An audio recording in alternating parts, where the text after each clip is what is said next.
রাসূল করিম সাল্লাল্লাহু আলাইহি ওয়াসাল্লামের আহলে বাইত বা নবী পরিবার, তার বংশধর, তাদের ব্যাপারে একজন মুসলিম হিসাবে আমার অবস্থান কি হবে, আমার ধারণা কি হবে? রাসূল করিম সাল্লাল্লাহু আলাইহি ওয়াসাল্লাম সুস্পষ্ট দিক এবং নির্দেশনা দিয়ে গেছেন। বিভিন্ন হাদিস থেকে আমরা নির্দেশনা পাই। সন্দেহাতীতভাবে রাসূল করিম সাল্লাল্লাহু আলাইহি ওয়াসাল্লামের পরিবারের সদস্য, তার বংশধর এবং তার ওয়ারিস যারা আছেন, তার আহলে বাইত যারা আছেন, তাদের প্রতি আমাদের এক্সট্রা একটা দায়িত্ব এবং কর্তব্য আছে। রাসূলের প্রতি ভালোবাসার টানেই তাদের প্রতি ভালোবাসা আমাদের ওয়াজিব, আমাদের উপরে আবশ্যক। অথচ এই বিষয়ে আলোচনা খুব একটা হয় না। নবী পরিবারের প্রতি আমাদের করণীয় কি, সে বিষয়ে আলোচনা হয় না।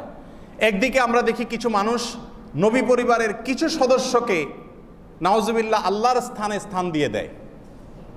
আবার অপরদিকে খারেজি সম্প্রদায়ের লোকেরা নবী পরিবারের লোকদেরকে বিষোদ্গার করে। আর এর মাঝামাঝি আহলুস সুন্নাহ ওয়াল জামাআতের অনুসারী, অর্থাৎ যারা রাসূল আকরাম সাল্লাল্লাহু আলাইহি ওয়াসাল্লামের সুন্নাত এবং তার সাহাবায়ে কেরামের অনুকরণ করেন, তারা এই দুইটার মধ্যে সমন্বয় করেন।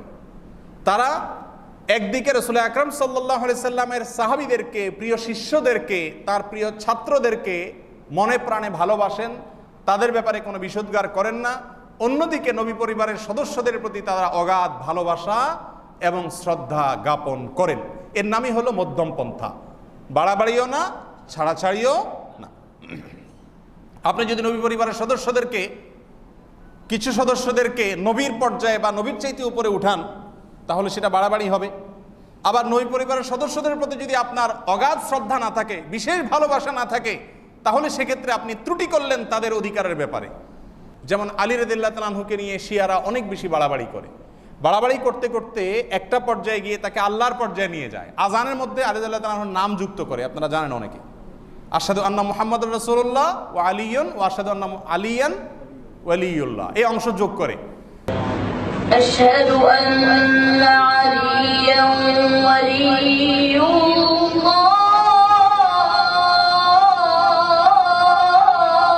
তো এই যে বাড়াবাড়ি, রাসূল আকরাম সাল্লাল্লাহু আলাইহি ওয়াসাল্লামের পর্যায়ে নিয়ে যাওয়া অথবা আল্লাহর পর্যায়ে নিয়ে যাওয়া, আমাদের দেশে অনেক সময় দেখবেন আপনারা ইয়া আলী মদদ বলা হয়।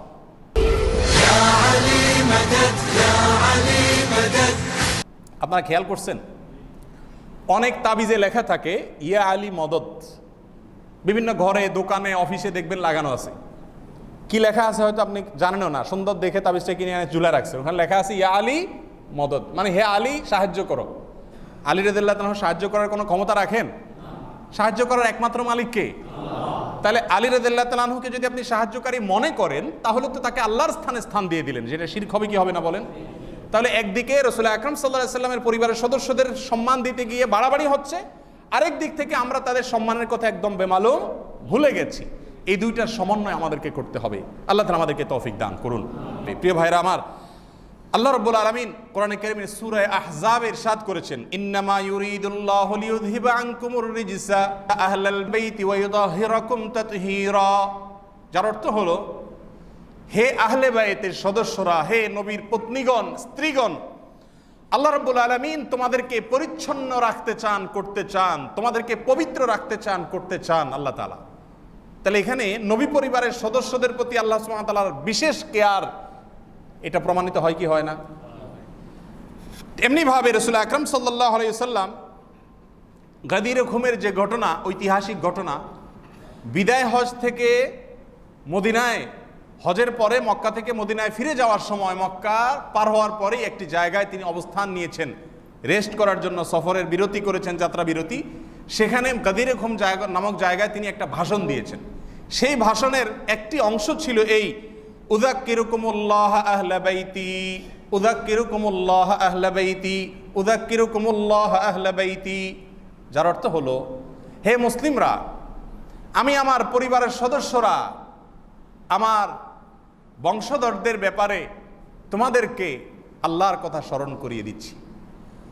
তার মানে আল্লাহর ভয়ে আমার পরিবারের সদস্যদের প্রতি তোমাদের যে দায়িত্ব আছে সেটা পালন করবে। 3 বার বলেছেন। তাহলে হাদিস থেকে নবী পরিবারের সদস্যদের প্রতি, নবী পরিবারের লোকদের প্রতি, তার বংশধরের প্রতি, আহলে বাইতের প্রতি আমাদের একটা বিশেষ দায়িত্ব বোঝা যায় কি যায় না? তেমনিভাবে ফাতেমা রাদিয়াল্লাহু তাআলা আনহা রাসূল করিম সাল্লাল্লাহু আলাইহি ওয়াসাল্লামের প্রিয় কন্যা, যিনি তার একমাত্র সন্তান, যে তার মৃত্যুর পরে, তার ওয়াফাতের পরে দুনিয়াতে বেঁচে ছিলেন। অন্য কোনো সন্তান রাসূল আকরাম সাল্লাল্লাহু আলাইহি ওয়াসাল্লামের ওয়াফাতের পরে দুনিয়াতে বেঁচে ছিলেন না।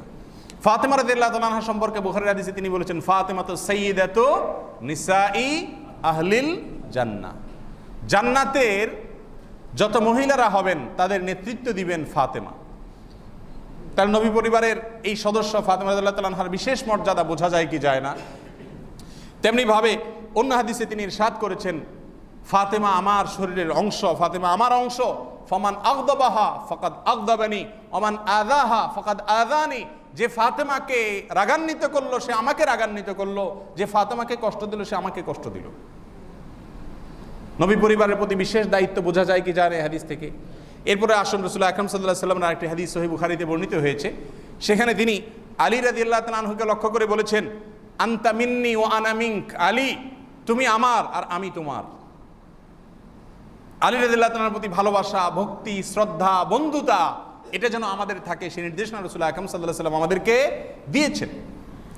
তেমনি ভাবে হযরত হাসান রাদিয়াল্লাহু তাআলা আনহু রাসূল আকরাম সাল্লাল্লাহু আলাইহি ওয়াসাল্লামের কলিজার টুকরা নাতি, তার সম্পর্কে তিনি বলেছেন, বুখারীতে বর্ণিত হয়েছে, ইন্না ইবনি হাযা সাইয়্যিদ, নিশ্চয় আমার এই সন্তানটা, সন্তান বলতে নাতি, ছেলের ঘরের সন্তান, আমার এই সন্তানটা নেতা, নেতৃত্ব দিবে। ওয়ালা আল্লাহ আন ইউসলিহা বিহি বাইনা ফিআতাইন মিনাল মুসলিমিন, মুসলমানদের দুটি দল বিবাদে লিপ্ত হবে, আশা করি আমি যে আমার এই নাতিকে দিয়ে সেই বিবাদ মীমাংসা করবেন আল্লাহ তাআলা, নেতৃত্ব দিবে সে। পরবর্তীতে সেটা ঘটেছে। যাই হোক, তাহলে এখান থেকেও নবী পরিবারের বিশেষ ফজিলত বোঝা যায় কি যায় না। আবু বকর রাদিয়াল্লাহু তাআলা আনহু তিনি একবার আলী রাদিয়াল্লাহু তাআলা আনহু সম্পর্কে বলেছেন, ওয়াল্লাযী নাফসি বিয়াদিহি, ওই সত্তার শপথ করে বলছি যার হাতে আমার জীবন, রাসূলের পরিবারের সদস্যদের সাথে আন্তরিকতা, ভালোবাসা, শ্রদ্ধা দেখানো, তাদের সাথে সম্পর্ক রক্ষা করা আমার কাছে আমার নিজের রক্ত সম্পর্কীয় বা আমার পরিবারের সদস্যদের সঙ্গে সম্পর্ক রক্ষা করার চাইতে বেশি গুরুত্বপূর্ণ। এভাবে ওমর রাদিয়াল্লাহু তাআলা আনহুকেও একই আচরণ করার কথা আমরা বিভিন্ন হাদিস থেকে জানতে পাই। এবং রাসূল করিম সাল্লাল্লাহু আলাইহি ওয়াসাল্লাম আরও বলেছেন হাসান রাদিয়াল্লাহু তাআলা সম্পর্কে, আল্লাহুম্মা ইন্নী উহিব্বুহু ফাআহিব্বা মান ইউহিব্বু, আল্লাহ আমি হাসানকে ভালোবাসি, অতএব তাকে যে ভালোবাসে আপনিও তাকে ভালোবাসুন। এই সমস্ত হাদিসগুলোকে সামনে রাখলে নবী পরিবারের সদস্যরা, আহলে বাইতদের প্রতি যে আমাদের বিশেষ দায়িত্ব আছে, কর্তব্য আছে, সেটা বোঝা যায় কি যায় না, সেটা আমাদেরকে পালন করতে হবে। আল্লাহ আমাদেরকে তৌফিক দান করুন। কি দায়িত্ব আছে, কি কর্তব্য আছে, আমরা যদি সংক্ষেপে একটা একটা করে বলি। এক নম্বরের দায়িত্ব হলো তাদেরকে বিশেষভাবে ভালোবাসতে হবে রাসূলের খাতিরে, যেহেতু তারা রাসূলের পরিবারের সদস্য, তাদের প্রতি আমাদের বিশেষ কি থাকতে হবে, ভালোবাসা থাকতে হবে। আহলে বাইত বলতে যাদেরকে বুঝায় তারা হলেন রাসূল আকরাম সাল্লাল্লাহু আলাইহি ওয়াসাল্লামের বংশের লোকেরা, বনু হাশেম। আবার সেই সাথে রাসূল আকরাম সাল্লাল্লাহু আলাইহি ওয়াসাল্লামের স্ত্রীগণ, তারাও কিন্তু আহলে বাইতের অংশ, যেমন সূরা মায়দাতে আল্লাহ রাব্বুল আলামিন বলেছেন। তেমনিভাবে রাসূল আকরাম সাল্লাল্লাহু আলাইহি ওয়াসাল্লামের কন্যা ফাতেমা রাদিয়াল্লাহু তাআলা আনহার বংশধর হিসেবে পৃথিবীতে যারা আসছেন হাসান রাদিয়াল্লাহু তাআলার মাধ্যমে, তারা সবাই রাসূল আকরাম সাল্লাল্লাহু আলাইহি ওয়াসাল্লামের বংশধর এবং আহলে বাইতের অন্তর্ভুক্ত।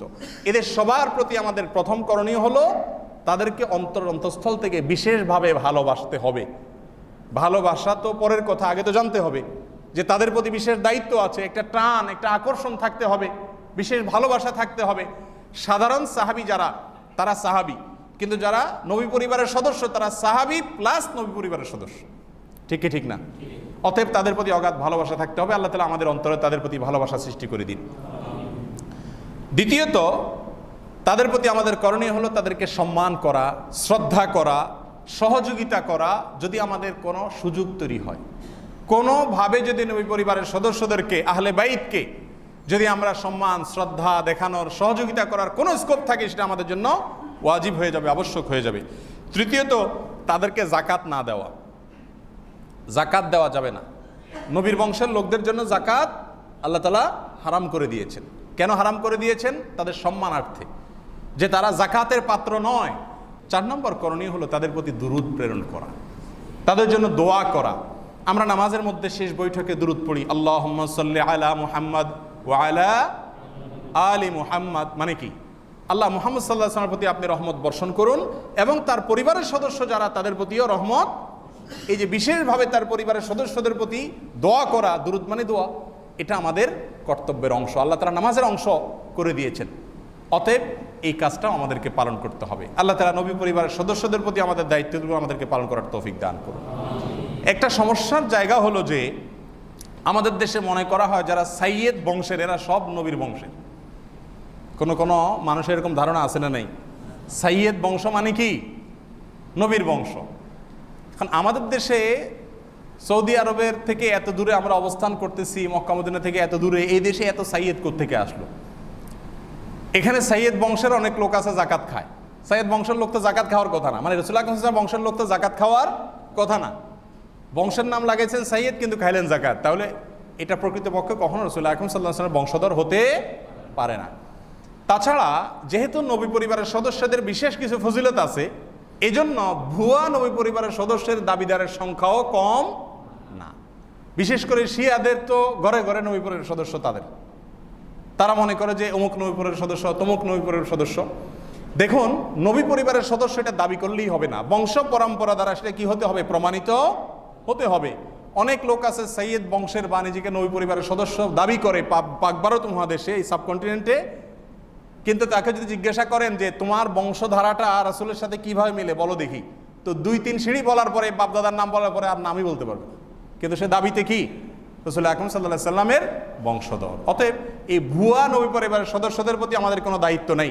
যারা সত্যিকার অর্থে রাসূল আকরাম সাল্লাল্লাহু আলাইহি সাল্লামের আহলে বাইতের সদস্য, তাদের প্রতি ভালোবাসা দেখানো, সম্মান প্রদর্শন করা, তাদেরকে সহযোগিতা করা এবং আল্লাহ রাব্বুল আলামিন তাদেরকে যে বিশেষ মর্যাদা দিয়েছেন সেটাকে স্বীকার করে নেওয়া, এগুলো সবগুলো আমাদের দায়িত্বের অংশ। তাদের জন্য দোয়া করতে হবে। আল্লাহ রাব্বুল আলামিন আমাদের সবাইকে সেই তৌফিক দান করুন।